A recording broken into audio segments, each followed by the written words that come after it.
A lower day in the markets on Thursday with the exception of the hog market. Joining us, Ted Seifert with Zaner Ag Hedge. And really, Ted, all of the grains down on Thursday, and it just felt like slow exports and what we saw with the higher dollar combined to press the market. And it doesn't look like that situation is going to change anytime soon. No, Michelle, it's been a very impressive 2-day rally in the dollar after the big break off of highs that everybody had kind of hoped that maybe that would be the high in the dollar. But the way it held key trendline support really kind of says the dollar's not done with us yet. So there's that. And like you said, export sales continue to be really very poor. Corn was just almost non-existent. And that's a big concern. I mean, we can talk about yields and production and maybe the crop wasn't quite as good as expected, but that doesn't all really matter if the demand's not there. If we're not making the sales, if we're not making the shipments, well, okay, we can shave a couple bushels off the yield because we're not using it. And again, that higher dollar really compounds that concern that we have going forward. And even for soybeans, while that number was within the range of trade expectations, that's a relatively poor number compared to what we would normally be seeing at this time of year on the first week or last week of September, first week of October. We should be seeing million plus metric tons, 1.5 million metric ton sales on weeks like this, but we're not getting it. And a big part of that is because Argentina had, their favorable exchange rate that they were offering for the month of September. China bought a lot of beans in that time frame from them. And so maybe China's good for now.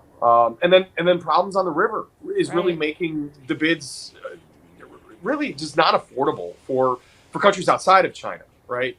China can get something from the Pacific Northwest, and the hope is that they do make some purchases for delivery out of the Pacific Northwest.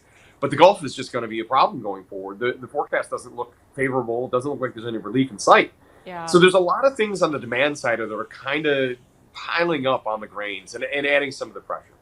So let's talk about technicals here. 1350 held on November beans. What about corn? What do we need to hold there?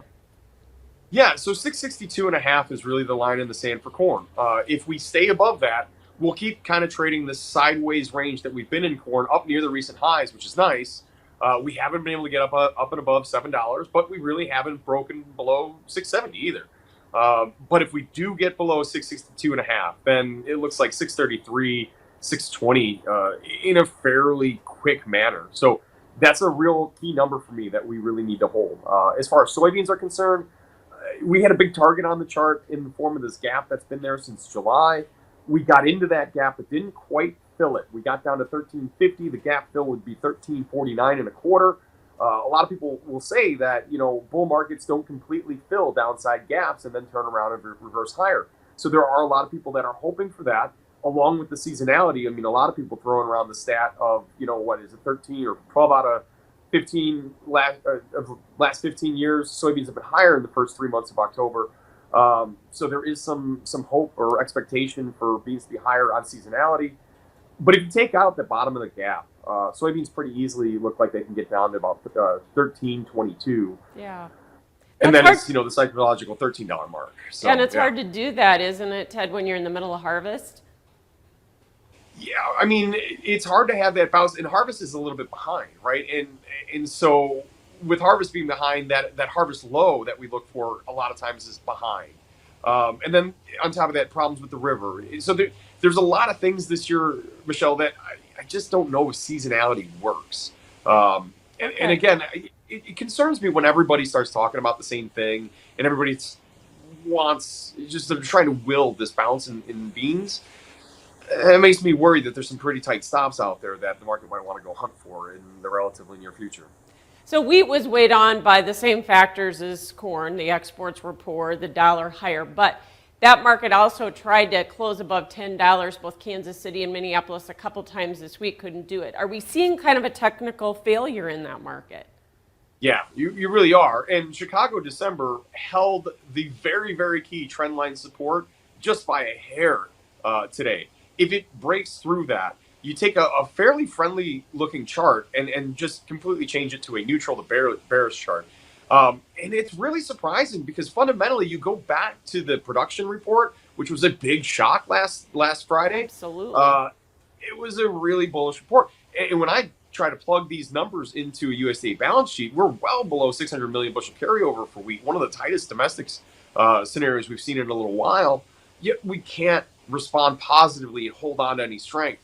This week has just been really underwater. So, yeah, I don't know. That wheat chart, it's holding on by a thread, but it's barely holding on by a thread right now. So the cattle market, we saw some higher cash trade, a buck higher, some 144 in the south, and we did see the bull spreads work, but really the back end of the board didn't go anywhere, and we've seen a lot of fund liquidation. Do you think that's over with yet? I do think the fund liquidation is pretty much over. The second half of September, livestock as a whole, just the funds wanted out. For whatever reason, they wanted out. And I think for the most part, they've accomplished that mission, which is why you've got livestock really just kind of trading sideways here for the past few days, albeit in a very wide range in hogs and a very tight range in cattle. But yeah, the higher cash trade, that's encouraging, and especially in the near term, which is why you have the strength up front. But the concerns about the economy and the lower stock market that you had, that breeds concern about demand, and that's why the back end just very reluctant to find follow through the upside, which was disappointing on a day where corn was down, especially feeder cattle being down. That's just not what you really want to see. Yeah. So we'll have to see what cash does from here. I mean, that'll be the leader. Box beef prices, profit margins, or packers margins.